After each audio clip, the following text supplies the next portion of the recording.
የአዲስ አበባ ከተማ አስተዳደር በከተማዋ የሚስተዋለውን የትራንስፖርት ችግር ለመፍታት በኤሌክትሪክ የሚሰሩ 100 ዘመናዊ አውቶቡሶችን ስራ አስጀምሯል። የአዲስ አበባ ከተማ አስተዳደር ከንቲባ አዳነች አቤቤ የከተማዋን ነዋሪ የትራንስፖርት ችግር ለመፍታትና አገልግሎቱን ለማዘመን በርካታ ስራዎች እየተከናወኑ መሆኑን የተናገሩት በአንድ በኩል ጠዋትና ማታ በአዲስ አበባ ጎዳናዎች ስንመላለስ ከፍተኛ የህዝብ ሰልፍና እንግልት ማየት እጅግ በጣም ያሳቀቀን፣ በሌላ በኩል ደግሞ መንግስት ያወጣውን የአካባቢ የአየር ንብረት ብክለት ለመከላከልና ከውጪ ሀገር የምናስገባውን ነዳጅ በውጪ ምንዛሬ ምክንያት ከፍተኛ ጉዳትና ወጪ እየተዳረግን ያለነውን ለመቀነስ የሚደረገውን ጥረት ተግባራዊ በማድረግ በኩል የአዲስ አበባ ከተማ አስተዳደር ፈርቀዳጅ የሆነ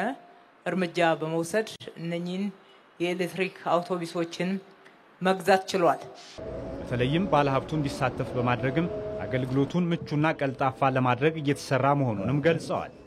የግል ሴክተሩ መስራት የሚችልባቸውን የአገልግሎት አይነቶች ለይተን የበለጠ የግል ሴክተሩ ውጤታማ የሚሆንባቸው መሆኑ ሲረጋገጥ ለግል ሴክተሩ በመስጠትና በጋራም በመስራት ተግባራዊ እናድርገው ብለን ካቢኔያችን ወስኗል።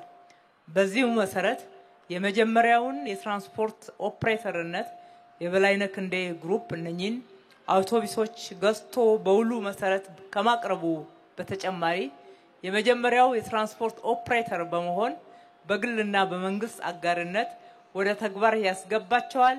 የትራንስፖርትና ሎጂስቲክስ ሚኒስትሩ ዶክተር አለሙ ስሜ ዘመናዊ የትራንስፖርት አገልግሎትን ለማሳደግ አስቻይ ሁኔታዎች እየተፈጠሩ ነው ብለዋል።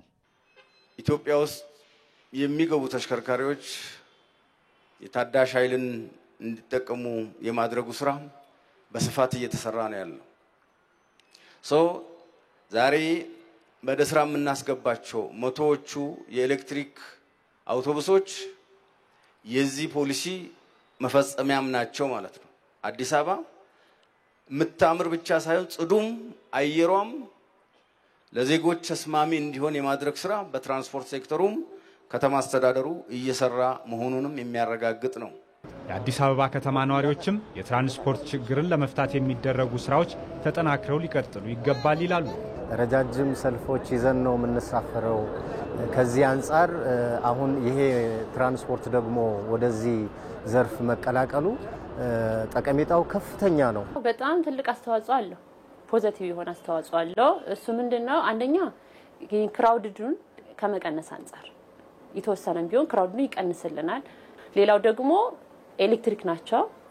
እሱ ደግሞ ከአየር ንብረት ብክለት ከመቀነስ አንፃር ከሱ አንፃርም ትልቅ አስተዋጽኦ አለው። በመርሃ ግብሩ ላይም የከተማዋ አስተዳደር የሥራ ኃላፊዎችና ባለድርሻ አካላት ተገኝተዋል። አዲስ ወደ ስራ የገቡት በኤሌክትሪክ የሚሰሩ አውቶቡሶች ዛሬ የሙሉ ቀን የነጻ አገልግሎት እንዲሰጡ የከተማዋ አስተዳደር መወሰኑንም በመርሃ ግብሩ ላይ ተገልጿል።